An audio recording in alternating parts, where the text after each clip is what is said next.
Ayerri se encuentra la presa más asombrosa de nuestros valles. En sus 45 acres de extensión se acumulan nada menos que 3.200 millones de litros de agua.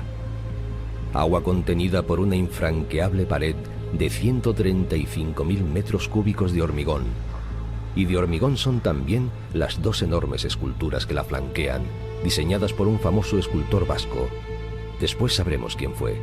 Pero este mismo hormigón que conforma la presa será también el mayor peligro al que nos enfrentemos en este nuevo desafío vertical. Cuando estás haciendo un rappel sobre hormigón tienes que tener mucho cuidado porque el hormigón corta mucho, corta cualquier cosa que le pongas y sobre todo si estamos hablando de cuerdas tienes el riesgo de que las corte fácilmente. Estamos en la presa de Arriaran, una de las únicas del mundo que además de ser una presa es una gigantesca obra de arte. Estos dos enormes bloques de hormigón son las famosas esculturas de Néstor Basterrechea. Luego las veremos más de cerca porque estaremos sobre ellas, casi 65 metros, sumando la altura de la presa y de las esculturas. Afrontaremos este reto con todas las medidas de seguridad de nuestros especialistas en trabajos verticales de Asaken. A lo máximo que hemos llegado así con grilletes y así a unos 4.500 kilos. Jamás intenten hacer esto sin la supervisión de auténticos expertos. Y menos aún en un valle como este, porque aquí se han atestiguado apariciones de la Virgen. Por las noches se enciende un faro marino, a pesar de que estamos a más de 40 kilómetros del mar. Y en algún lugar, alrededor, yacen los restos de los caballeros templarios que se asentaron aquí hace más de 700 años. ¡Vamos! Pero antes de ascender a las alturas de las enormes esculturas de Néstor Basterrechea, debemos bajar a la entrada de este valle para descubrir algo más sobre la Orden de los Templarios. Estamos en el barrio Beasaindarra de Salvatore, justo en la entrada del valle.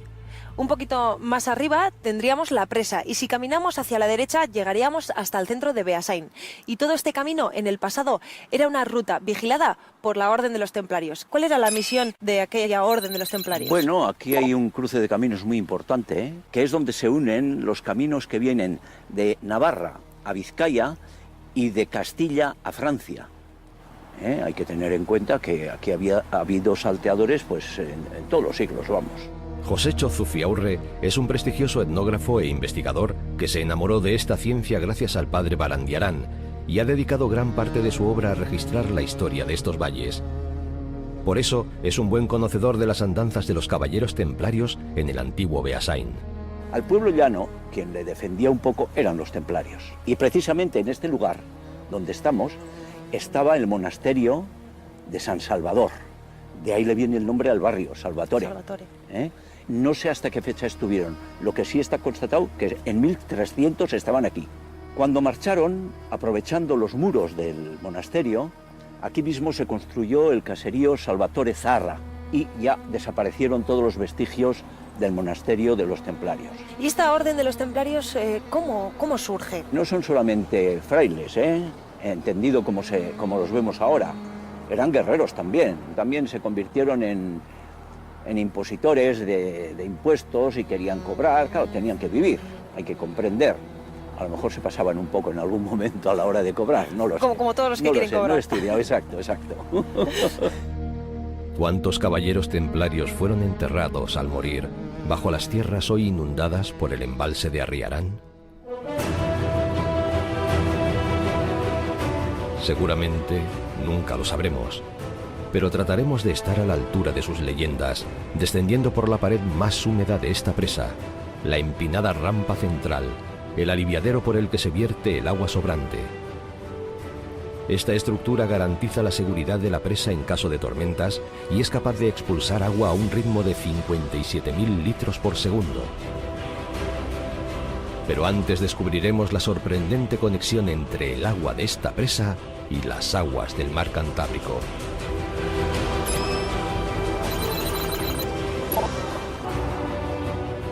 Aquí, en el interior de Guipúzcoa, a más de 40 kilómetros del mar, La ermita de Quisquitza tiene una virgen que protege a los marineros. Y no solo eso, además tiene un faro.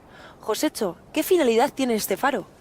Bueno, la finalidad es que los pescadores de la cornisa cantábrica puedan ver dónde está su Virgen de Quisquitza, porque de los bosques de alrededor de la ermita llevaban la madera y hacían los barcos y los remos con la madera de estos bosques. Y de ahí la devoción que tienen los pescadores y los marineros vascos a esta Virgen de Quisquitza. Bueno, pues había un sacerdote aquí en Itxaso, de párroco, que solicitó poner aquí una especie de faro para los marineros, porque se lo habían pedido. Y efectivamente, el Ministerio de Marina le mandó el faro que tenemos aquí desde Tarifa. Y estuvo encendido por las noches durante bastantes años. El faro de Quisquitza fue transportado en tren desde Tarifa hasta Zumárraga, y de allí lo subieron hasta Quisquitza en 3 carros de bueyes. Mide 12 metros de altura y dice la leyenda que durante años no sirvió realmente para ayudar a los marineros, sino más bien para provocar naufragios. Los navegantes que pasaban por este mar y no eran vascos, como quiera que este faro no figuraba en las cartas marinas, se despistaban y claro, se quejaron: oiga, ahí hay una luz que es marina y no figura en las cartas. ¿Qué pasa aquí? Entonces, el ministerio correspondiente dio orden de apagarla. Y estuvo el faro apagado durante muchos años. No sé, pero hemos oído que fueron los marineros vascos quienes presionaron en el ministerio para que esto figurara en las cartas marinas.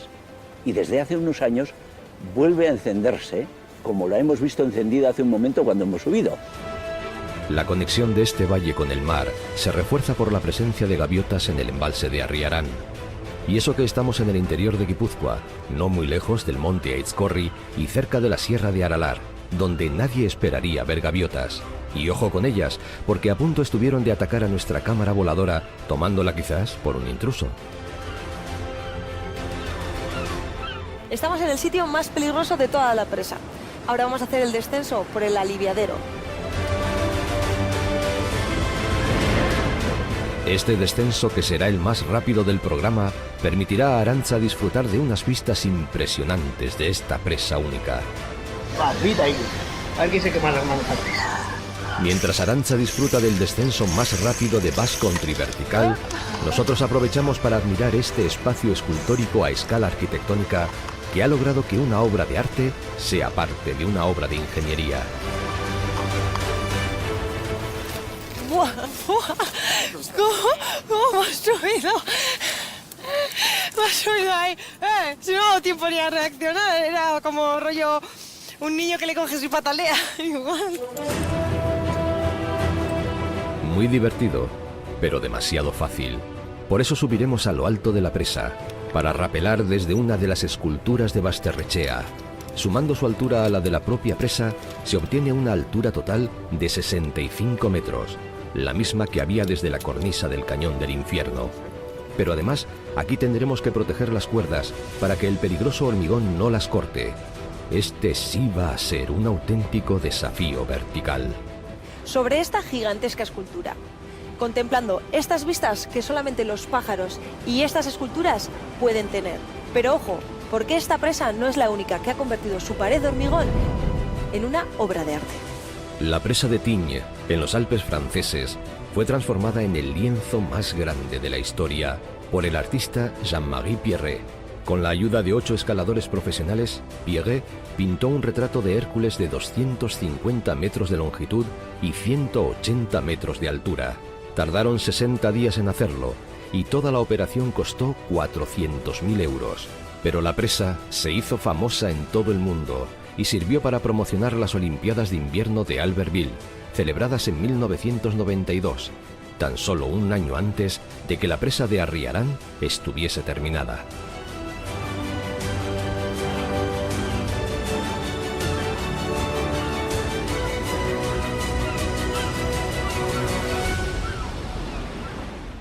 Decidimos poner una escultura pero no que estuviese encima de la presa, sino que se adaptase a la presa. A Basterrechea le encargamos una cosa que fuese no solo adaptación a la presa, dentro de la escultura, de su tamaño, pues hay oficinas, está la embarcación de socorro y otros elementos. Es verdad que no hay muchas presas como esta, pero tampoco hay muchos ingenieros como José María Elósegui. Él fue uno de los hombres que construyeron la presa de Arriarán, pero también tiene en su currículum la construcción del Peine del Viento de San Sebastián. ¿Cuál fue el objetivo principal para construir la presa de Arriarán? Bueno, la presa de Arriarán es nada más que una parte, una pieza de un juego de ajedrez que se juega en todo el territorio. Y dentro de ese juego, a esta zona le correspondía, o la presa más adecuada, era Arriarán, con el objetivo de dar el agua al menor precio posible, es decir, que embalsar cuanto más por menos dinero. Guipúzcoa es como un pañuelo, pero un pañuelo muy arrugado. Y esta presa, entonces, este lugar era uno de los que se podían. Para Elósegui, no se puede construir un lugar como este sin la estrecha colaboración entre técnicos y artistas. Erais un equipo y además un equipo bastante variado, porque teníais químicos, ingenieros industriales, de caminos, biólogos e incluso escultores, como Néstor Basterrechea. Bueno, sí, Néstor Basterrechea, igual que Ugarte de Zubiarrain, es que el Mendiburu, el Nájel, tiene muchos escultores y de una manera u otra hay que ponerlos en valor y eso forma parte de la cultura de nuestro tiempo, ¿no? Y él hace poco, en una cosa que hablaba de sus 10 escultores más importantes, una de las que citaba, y la citaba en primer lugar, lo que sea, quizá fue casualidad, era esta. Las esculturas de Néstor Basterrechea eran de hormigón, además tenían muchísimas aristas, eran unas esculturas complicadas, muy bonitas, pero con mucho peligro para nosotros. Nunca se baja la guardia cuando se está rapelando, porque en el momento más inesperado, un simple resbalón puede acabar en tragedia. Y no olvidemos que en una escultura de hormigón siempre hay huecos repentinos y esquinas cortantes. Cuando empezamos el rappel empezamos con un montón de protectores en el arnés colgados porque éramos nosotros los que teníamos que ir poniendo los protectores según íbamos pasando las aristas. Entonces, aparte de la complicación del rappel, pues teníamos que estar pendientes, no podías olvidarte de ninguno porque ahí corrías peligro de que se cortara la cuerda. Hola, ¿me oís? Te recibo ahora, dime. Los protectores que tengo que poner, unos aquí y otros justo abajo, ¿no? Justo, donde encuentres un borde que te vaya a rozar, Pues voy a poner protectores para evitar que la cuerda roce en este saliente. Entonces voy a empezar poniéndolos aquí, que estoy más cómoda, que estoy de pie. Y luego los voy estirando hasta abajo. Voy a empezar a ponerlas en las dos cuerdas. Protector por cada cuerda. Cerramos bien. Hay que proteger, que nuestra vida va en ello.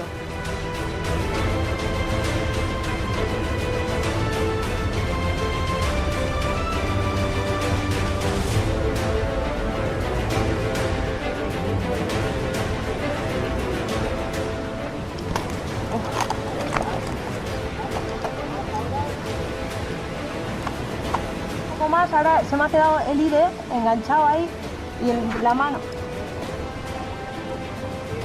Sí, que no hay nada aquí para apoyar. Que no hay.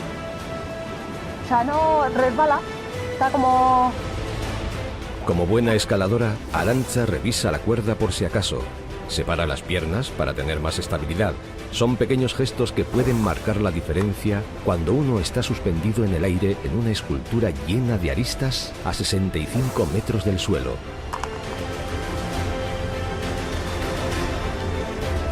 La verdad es que Arantxa tiene ventaja, porque fue bailarina antes que escaladora. Por eso podrá llegar al pie de la escultura después de habernos desvelado todos los secretos de esta presa del misterio. ¡Tarán!